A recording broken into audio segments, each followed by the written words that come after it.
দেখেন আমাদের দেশে চট্টগ্রামে নেভাল একাডেমিতে দেখা যায় এইরকম দৃশ্য করা যায়, সুন্দর মনোরঞ্জন।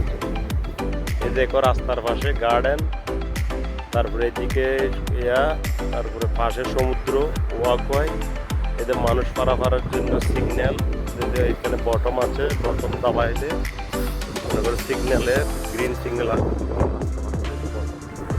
দাবাইলে গ্রিন সিগন্যাল আসবে, এখন রেড সিগন্যাল, আমি দাবাইলে প্রেস করলে গ্রিন সিগন্যাল। কত সুন্দর দেখো এখানে দেশে রাস্তাঘাট পরিষ্কার, অনেক সুন্দর। চাইলে আমাদের দেশে এখান থেকে উন্নত, এগুলো তো অনেক কস্টিং করে যায়, আমাদের দেশে কস্টিং কম, একটু করলে অনেক উন্নত হবে।